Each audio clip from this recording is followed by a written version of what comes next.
Olá, estamos aqui hoje para iniciar o nosso capítulo 4, que vai falar sobre poesia.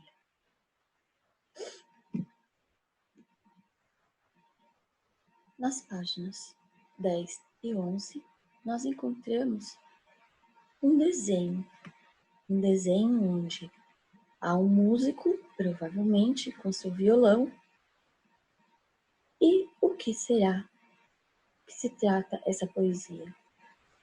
Bom, a poesia, ela está à nossa volta das mais diferentes maneiras, no cantar dos pássaros, no pôr do sol, na música, em uma pintura. Todos os tipos de arte, de algum modo, contêm poesia. Essa é uma das formas que o ser humano encontrou para se expressar. Você já reparou em toda a poesia que existe em seu dia a dia? Podemos observar, certo? A poesia, como acabamos de ler, está presente em toda a nossa volta, inclusive nos poemas que nós conseguimos produzir na medida em que vamos aprendendo os detalhes de como formar um poema, certo? Aqui nós começamos com o poema da Formiga, certo? E o autor é Olavo Bilac, um grande escritor brasileiro, contista e também jornalista, certo? Ele publicou os seus primeiros poemas em 1883, num jornal.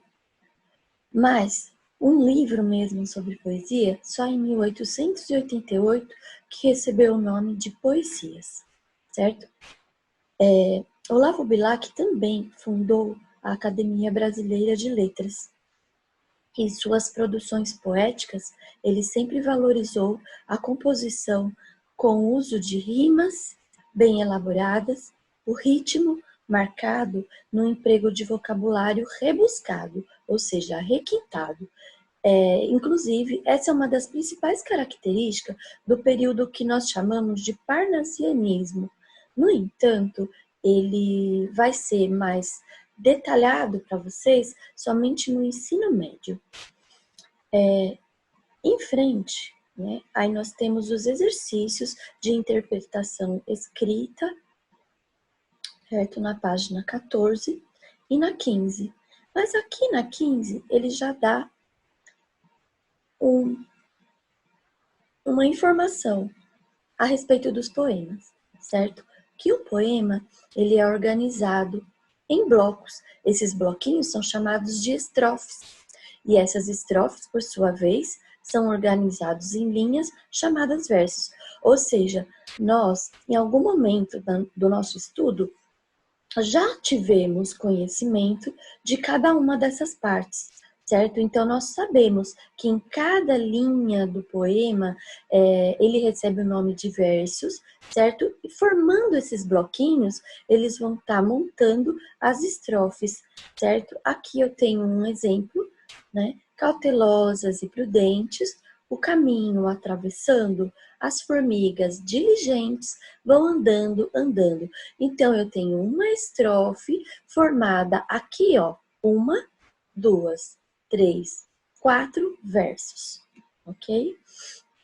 Depois nós temos mais exercícios e uma informação aqui sobre o poema, em que ele é organizado em estrofes e versos. Ele pode não apresentar rimas, certo? Nós conhecemos e facilitamos a formação de um poema quando nós temos a rima, certo? No entanto, ele não é obrigatório possuir essas rimas. A voz que fala no poema é chamado de eu lírico ou eu poético. Na maioria das vezes, nós encontraremos, sim, nas perguntas, nos questionamentos a respeito de poema, essa forma de eu lírico.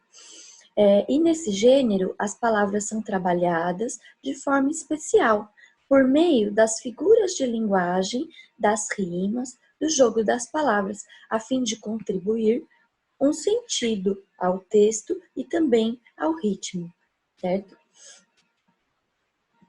Figuras de linguagem. Então, nesse estilo de escrita, o poema, nós usamos bastante figuras de linguagem para estar compondo o nosso poema. Entre elas, as figuras de linguagem, certo? As figuras de linguagem são recursos para tornar mais expressivos, mais poéticos esse nosso texto, certo? E os poemas, eles são uma forma de poesia que vão utilizar essas palavras, né, em forma de figuras de linguagem para estar compondo estes poemas, ok? Então, aqui nós temos a primeira, que é a personificação. A personificação, ela se trata de uma atribuição de característica ou mesmo de ações humanas para seres inanimados, ok? Aqui nós temos cigarras cantando, formigas trabalhando, certo? Ou seja, nós colocamos uma característica humana, que é o ato de cantar, para a cigarra, e colocamos a ação, né, de trabalhar para as formigas, certo? Que é também uma caracterização humana.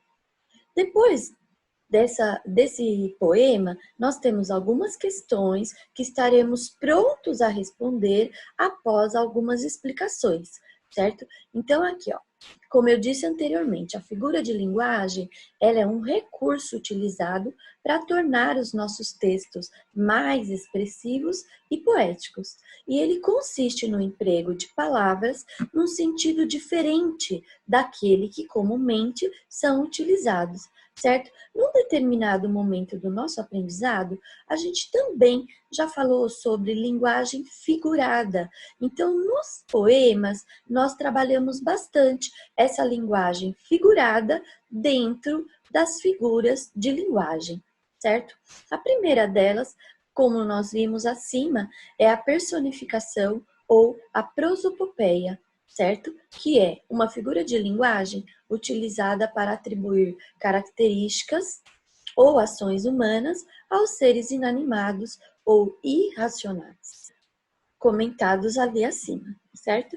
Depois nós temos duas figuras de linguagem bem usadas também nessas formas de poemas, certo? Que seria a comparação e a metáfora, certo? A comparação, eu tenho a seguinte forma.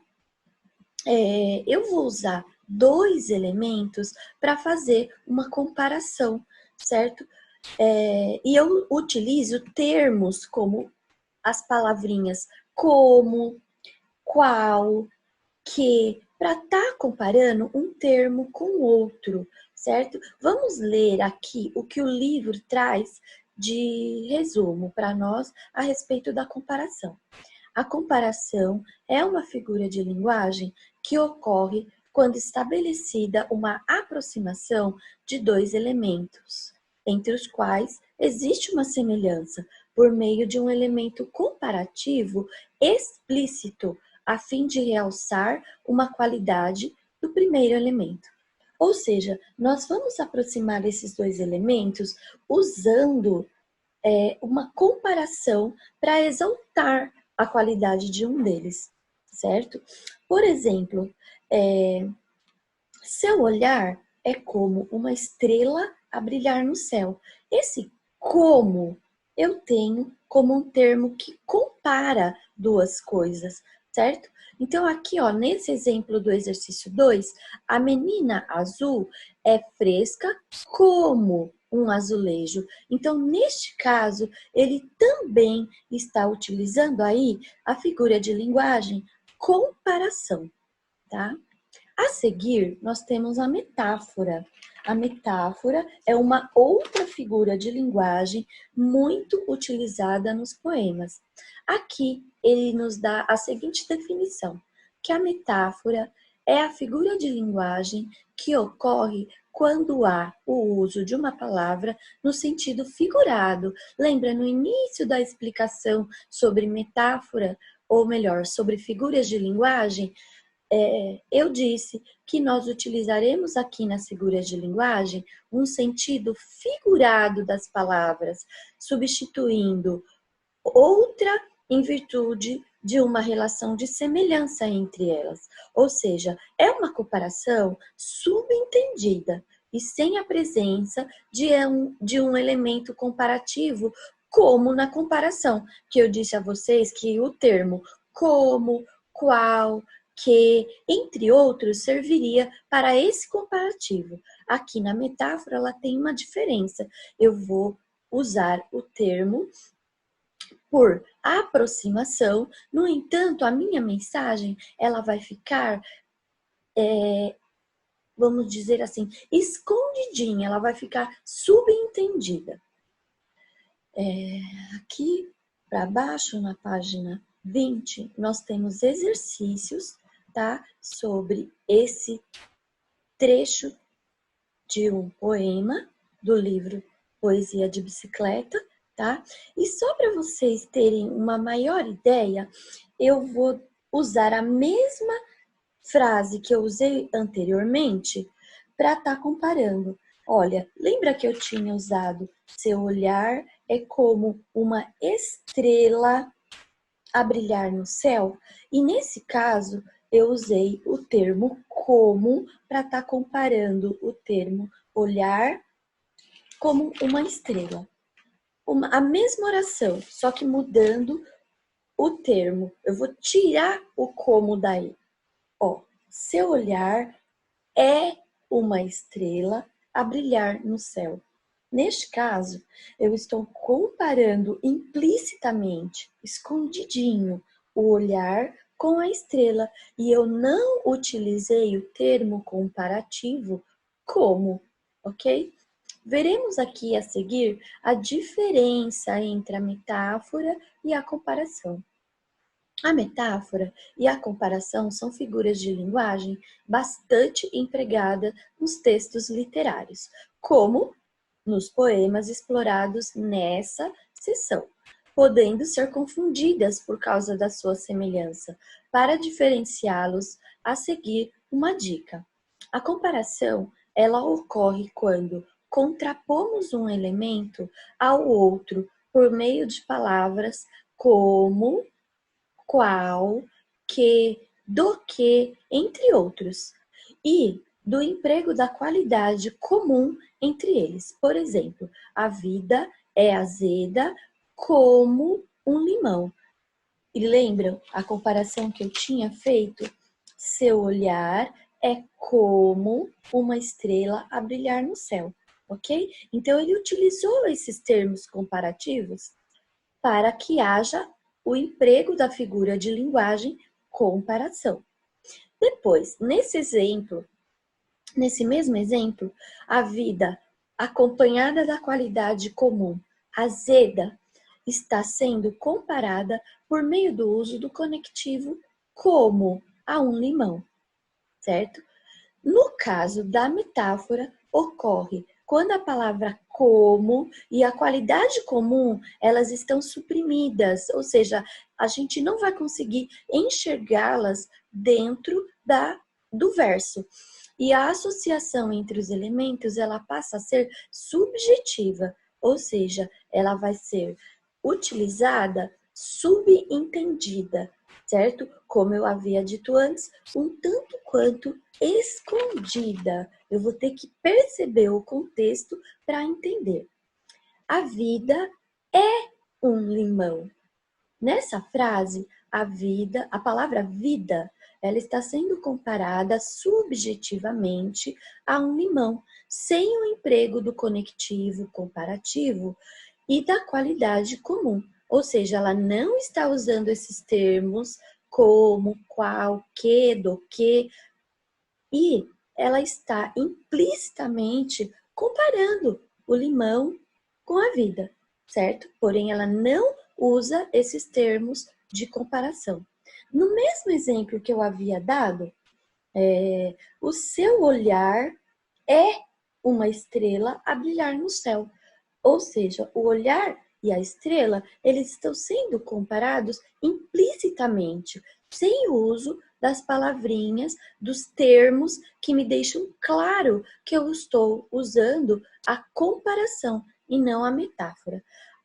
Ao longo das explicações, dos exercícios que retomaremos mais tarde, vocês entenderão melhor a respeito dessa diferença entre as figuras de linguagem comparação e metáfora, tá? E agora, nesse momento, nós temos condições de voltar para a página 12, certo? Lermos o poema da formiga, ok? E aí sim, executaremos os exercícios da página 14 até a 16 para começarmos a falar um pouquinho mais sobre